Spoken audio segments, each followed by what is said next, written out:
Oke, jadi gini, setahu saya di Wilbur Washington, hukum positif di sana melarang orang untuk mengendarai kuda yang berparas buruk atau tidak good looking dan diancam denda sebesar 300 US dollar. Di Arizona terdapat hukum yang memberikan sanksi bagi pencuri sabun untuk mandi di ruang publik sampai sabun yang dicuri itu habis. Atau di Dyersburg, Tennessee, cewek yang nelpon laki-laki untuk ngedate adalah tindakan yang ilegal. Kok bisa? Nah, singkatnya gini.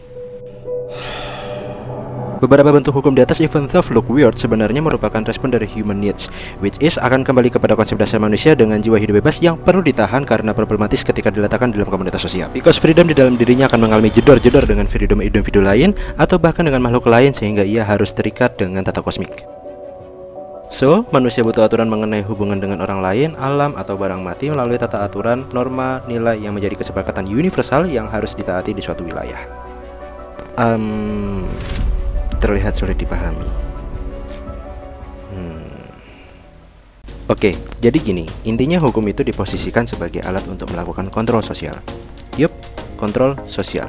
Artinya dia ada untuk menangani dan mencegah perilaku menyimpang dari manusia yang berangkat dari kesalahan, kebutuhan, hutang, dan konflik.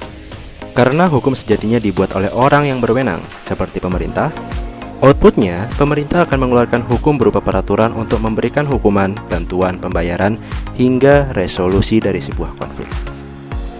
Jadi, hukum tidak ujuk-ujuk keluar dari ruang hampa. Mengapa?